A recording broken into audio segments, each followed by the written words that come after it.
내 머리에 안수할지니 그를 위하여 기쁘게 받으심이 되어 그를 위하여 속죄가 될 것이라. 그는 여호와 앞에서 그 수송아지를 잡을 것이요 아론의 자손 제사장들은 그 피를 가져다가 회막문 앞 제단 사방에 뿌릴 것이며 그는 또 그 번제물의 가죽을 벗기고 각을 뜰 것이요 제사장 아론의 자손들은 제단 위에 불을 붙이고 불 위에 나무를 버려놓고 아론의 자손 제사장들은 그 뜬 각과 머리와 기름을 제단 위에 불 위에 있는 나무에 버려놓을 것이며 그 내장과 정강이를 물로 씻을 것이요 제사장은 그 전부를 제단 위에서 불살라 번제를 드릴지니 이는 화제라 여호와께 향기로운 냄새니라. 아멘.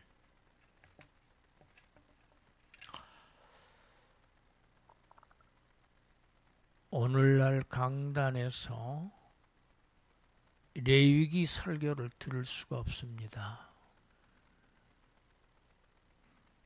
레위기 설교를 잘 하지를 않아요.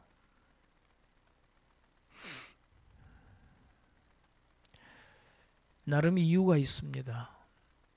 레위기에서 말하는 제사, 또 성막, 또 성전에서 하는 의식들, 이런 것들은 모두 예수 그리스도께서 오셔서 십자가를 지시는 그 사건으로 모두 폐기되었다. 이런 생각 때문입니다.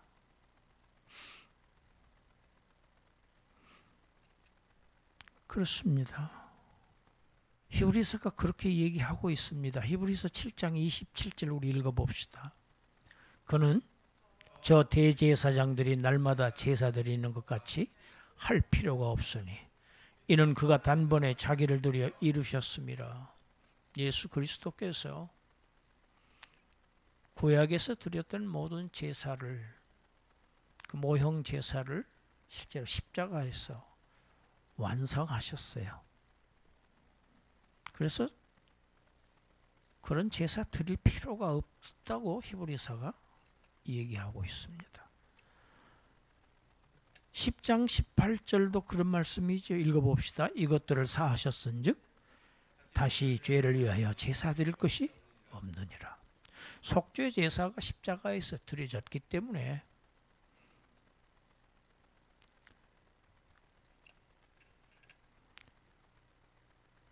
십자가의 대속의 은혜를 받은 성도들은, 신약 성도들은 더 이상 성전 제사 그리고 성전의 의식들을 행할 필요가 없다. 그러나 이것이 신약 교회 성도들에게 레위기가 필요 없다는 말씀은 아닙니다. 왜 레위기 말씀을 오늘 저와 여러분들의 손에 주셨을까? 분명한 이유가 있습니다. 우리가 읽고 묵상하고 설교하고 듣고 해야 합니다. 필요가 있다는 얘기입니다. 히브리서는 이렇게 구약의 의식들이 필요 없음을 얘기하지만 동시에 예수 그리스도를 구약의 제사장들도 구약의 속죄 제물이 지향했던, 바라보았던 참된 대제사장으로, 또 참된 제물로 우리에게 소개를 하고 있습니다. 레위기는 바로 이러한 그리스도를 말하고 있습니다. 그리스도를 가리키고 있어요. 구약 성도들은 구약의 모든 성전 의식들과 말씀을 통해서 장차 오실 그리스도를 바라보는 믿음으로 구원함을 얻었습니다. 오늘날의 신약 성도들은 그런 구약 성도들이 바라보았던 그리스도를 믿음으로 믿었던 것 같이 오늘 신약 성도들은 뒤를 향해서 돌아서서 레위기가 말하는 그리스도를 알아보아야 합니다. 레위기가 말하는 그리스도를 믿어야 합니다. 신약 성도들은 레위기에 익숙하지 않습니다. 레위기 설교는 그래서 인기가 없습니다. 목사님들이 인기 없는 설교를 잘 하지를 않아요. 다 졸기 때문입니다. 이 레위기가 우리 신약 시대의 성도들의 신앙과 그 삶에 그렇게 필요하지 않다는 생각, 그런 경향이 있습니다. 그런데 예수님은요, 그렇게 하시지를 않았어요. 마태복음 22장 39절 보면 구약에 기록된 바와 같이, 율법에 기록된 바와 같이 내 이웃을 내 자신과 같이 사랑하라. 이 레위기 19장 18절 말씀을 그대로 인용하셔서 예수님이 말씀을 하셨어요. 내 이웃을, 이웃사랑을 얘기하시는 것은 예수님이 새로 지으신 그런 진리가 아닙니다. 레위기에 있는 진리의 말씀입니다. 레위기 19장 18절 말씀이에요. 이것은 이 레위기가 신약교회와 아주 밀접한 관련이 있다는 것, 예수님 자신이 십자가에서 이루신 그 사랑과 뗄래야 뗄 수 없는 관계가 있다는 것을 주님이 직접 말씀하신 것입니다. 그리고 또 있습니다. 왜 레위기를 설교해야 하는가? 알아야 하는가? 지난 1년 한 반 동안 저희들은 출애굽기를 공부했습니다. 출애굽기 마지막에 성막이 완성되지요. 성막을 세우는 목적이 무엇입니까? 하나님께서 자기 백성들과 함께 거하시기 위한 것이 성막이었습니다. 그런데 거룩하신 하나님과 함께 거하기 위해서는 그 백성들이 거룩해야만 합니다. 그래서 레위기 19장 2절에서는 이렇게 말씀하셔요.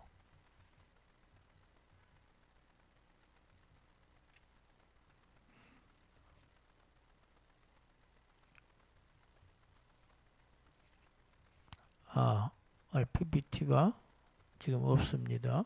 자, 우리 성경 찾아봅시다. 레위기 19장 2절.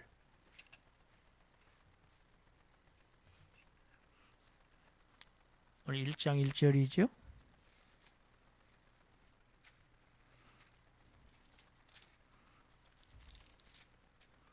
(19장 2절) 말씀 같이 읽어봅시다. 1절부터 읽어요. 여호와께서 모세에게 말씀하여 이르시되 너는 이스라엘 자손의 온 회중에게 말하여 이르라. 너희는 거룩하라. 이는 나 여호와 너희 하나님이 거룩함이니라.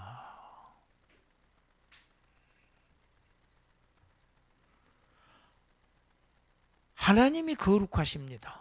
이 하나님의 속성 중에서 가장 하나님의 모든 다른 속성들을 다 포괄하는 대표적인 속성이 거룩하심입니다.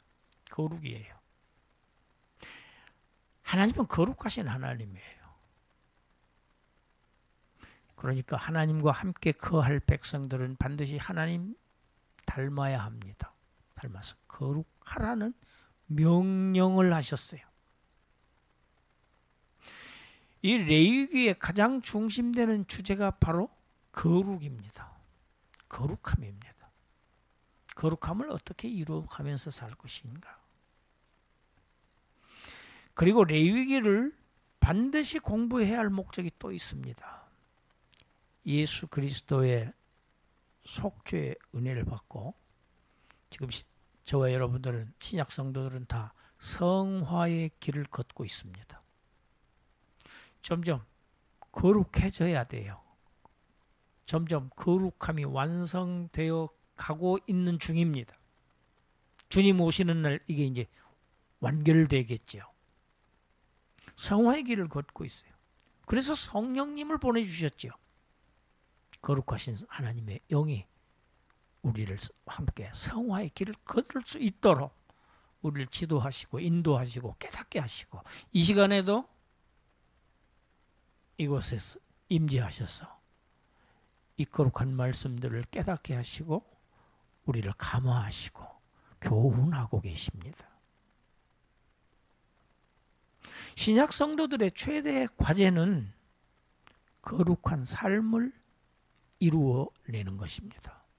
거룩한 삶을 살아내야 해요. 그래서 레위기를 알아야 합니다. 레위기의 교훈을 받아야 합니다.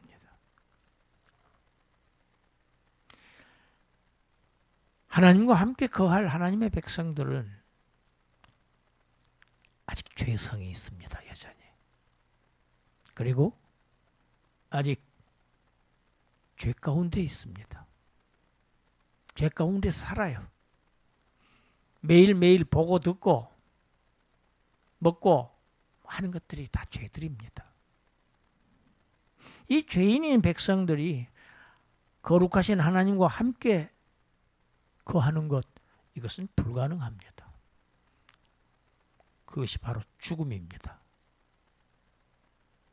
거룩하지 못한 죄인이 하나님과 함께 하나님을 보는 순간 죽어요. 출애굽기에서 우리가 공부를 했지요. 이 죽음의 문제, 거룩하지 못한 하나님의 백성들이 거룩하신 하나님과 함께 거하기 위해서 거할 수 없다는 사실, 이 죽음의 문제, 이것을 해결하기 위해서 대신 한 생명이 희생을 당하는 그런 죽음을 통한 속죄가 무엇보다도 우선되어야 하고 무엇보다도 중요합니다. 그래서 레위기는 시작을 이 속죄의 제사부터 시작을 하고 있습니다.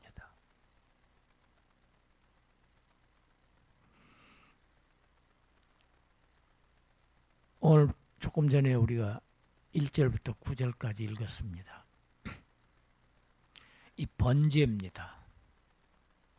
레위기에 이제 제사가 나오는데 맨 먼저 번제가 나와요. 성경에 나오는 순서도 성령의 영감하심입니다.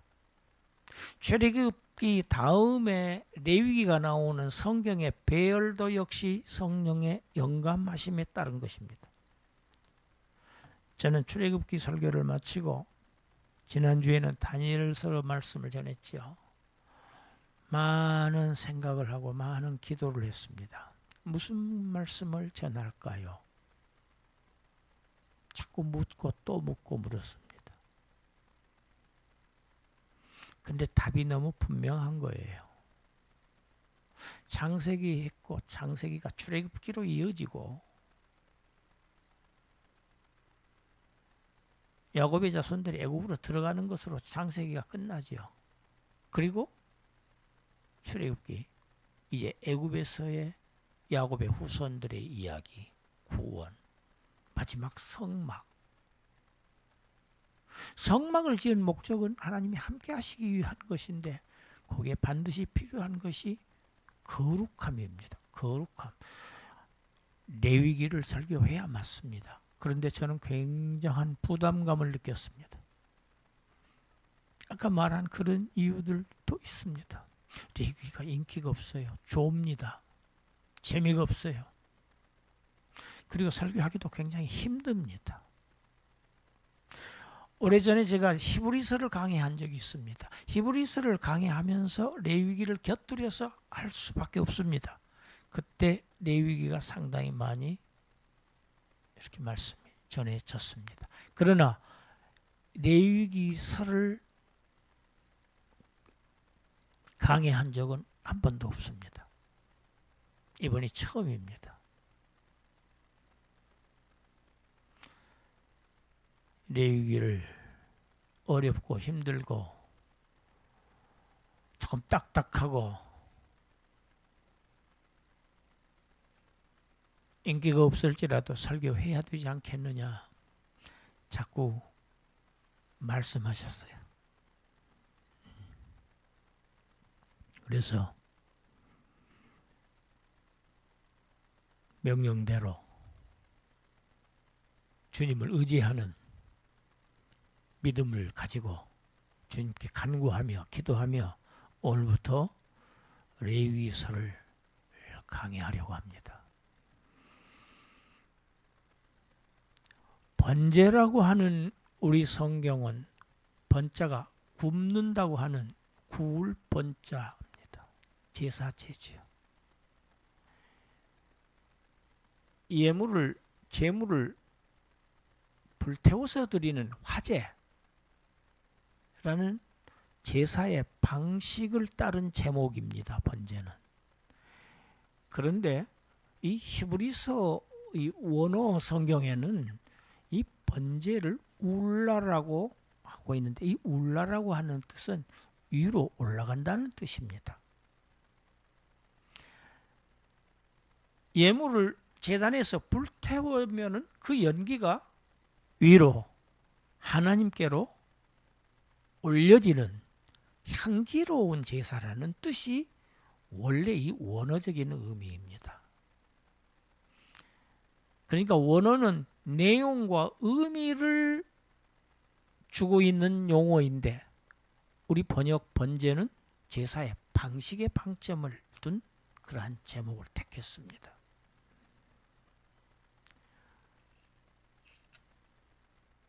오늘 본문 말씀, 여호와께서 회막에서 모세를 부르셨다 이렇게 되어 있죠. 그런데 원문 성경 역시 다릅니다.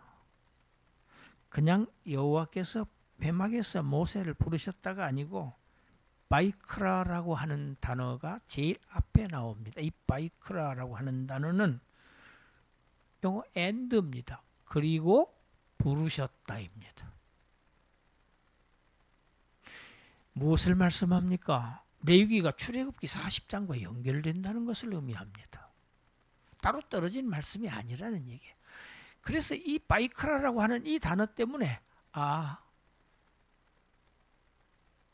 창세기 이어서 출애굽기에 이어서 레위기를 해야만 하는 이유가 있구나.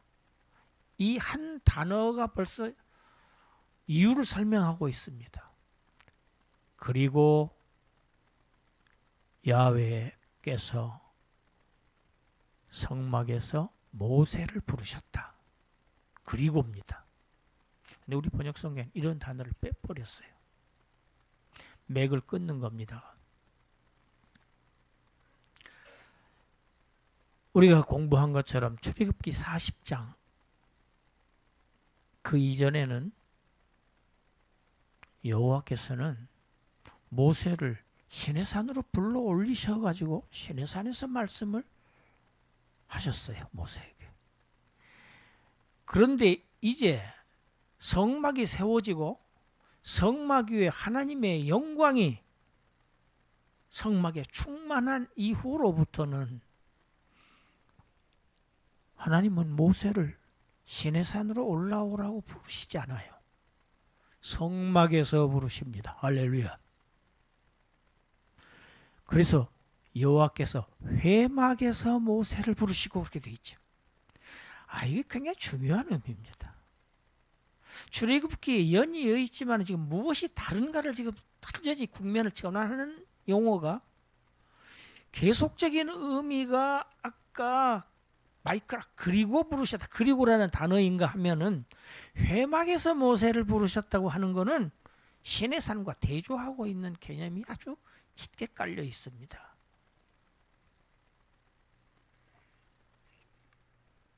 모세는 여호와의 말씀을 듣기 위해서 더 이상 시내산으로 올라가지 않습니다.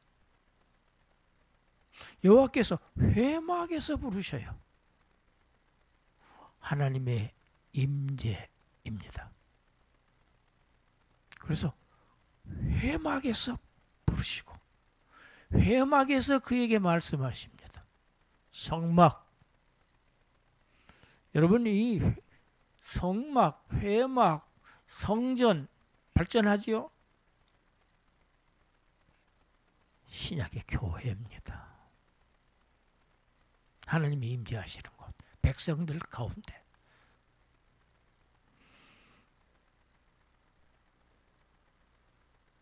모세를 부르셔서 그에게 말씀하여 이르시되, 말씀하십니다. 2절입니다. 누구에게 말하라고 하십니까? 이스라엘 자손에게 말하라입니다. 이것이 회막에서 모세를 부르셔서 하신 첫 말씀입니다. 이 레위기의 1차 수신자들이 누구인가? 이 제2규정이죠. 제사 규정이죠. 레위기가. 이 제2규정의 수신자는 1차 수신자, 이스라엘 백성, 하나님의 택한 백성입니다.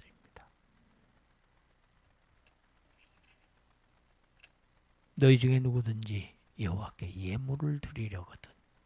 예물을 얘기합니다.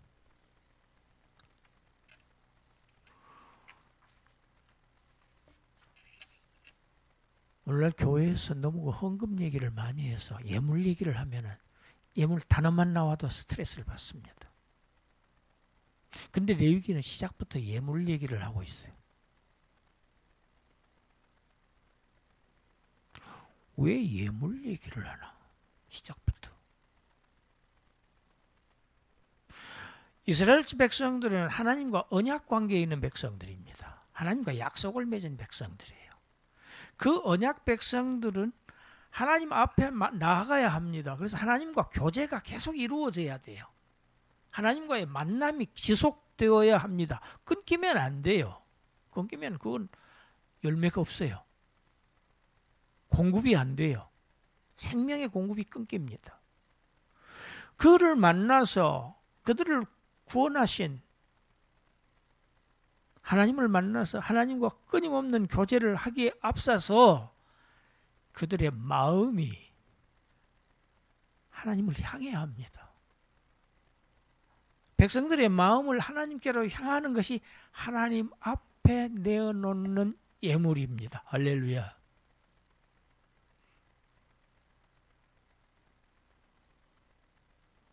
예물이 있는 곳에 마음이 있습니다. 예물이 그래서 중요합니다. 하나님을 만나서 언약 백성들이 하나님과 교제를 지속하기 위해서는 죄 문제가 해결돼야 됩니다. 그래서 제사부터 시작하는 겁니다. 속죄가 우선이에요. 속죄 제사 없이 하나님 앞에 나갈 수가 없어요. 택한 백성. 그래서 제일 먼저 제사를 지금 얘기를 하는 거예요. 제사부터 시작합니다. 가장 기본적인 예물은 가축입니다. 소양.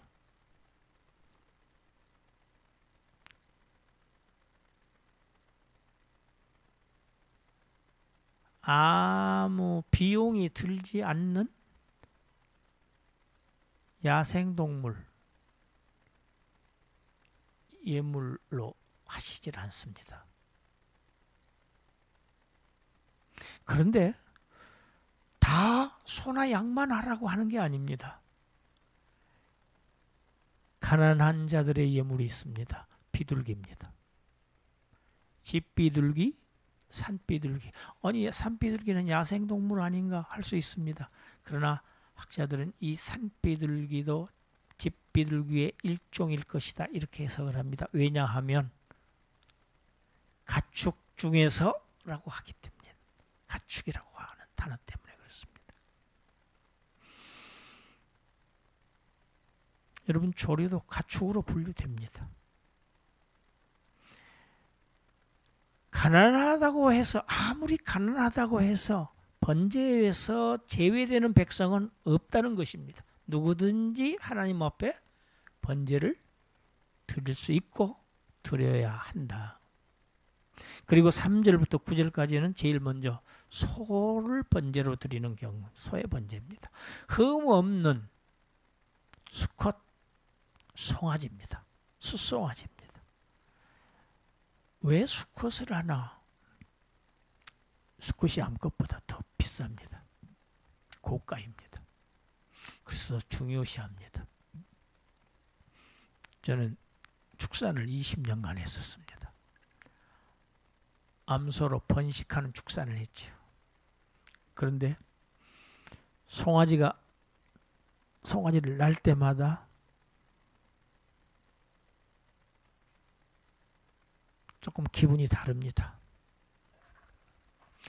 황송아지가 나면 기분이 더 좋습니다. 왜? 비싸요. 암송아지 배 이상 됩니다.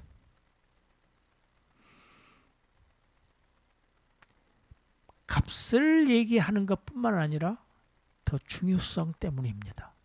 숫송아지. 예를 들어서 속죄제의 규정을 보면은 족장들은 순념소를 바치도록 규정되어 있고 일반 평민들은 암염소를 바치라고 되어 있어요. 이런 것입니다. 더 중요한 사람은 더 중요한 예물을 드리라는 얘기가 됩니다. 예물은 흠이 없어야 합니다. 눈이 멀거나 멀지까지는 않았어도 짝짝이거나 하나는 크고 하나는 작거나 다리를 조금 절뚝거리거나 종기가 있거나 상처에 딱지가 있거나 습진 이런 것들 다 하나님 앞에 드릴 수가 없습니다. 흠결이 있는 것은 거룩하신 하나님 앞에 예물이 될 수 없다는 겁니다. 흠이 없어야 합니다. 그런데 생각해 보십시오. 가축을요, 저는 축사를 했던 사람이에요. 아무 흠결이 없이 키운다는 것은 쉬운 일이 아닙니다. 굉장한 관심과 정성과 마음이 항상 준비되어 있어야 합니다. 여러분, 이것이 예물을 드리는 자의 자세입니다. 흠 없는 예물을 준비한다는 것은 당시에 이 소나 양을 드리는, 이 키우는 이 백성의 입장에서 매일매일 항상 이거는 하나님께 드려야 할 예물이야. 항상 그런 헌신하는 그런 마음을 가지고 지속되고 있어야만 이 예물을 준비할 수 있다는 의미입니다.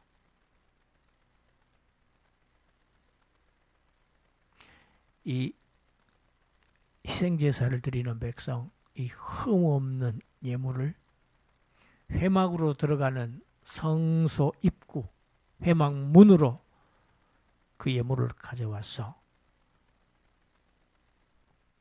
그 백성이 자신이 이 번제물의 머리에 안수를 합니다. 머리에 손을 놓고 안수를 합니다. 여러분, 이 안수의 의미는 동일하다는 의미입니다.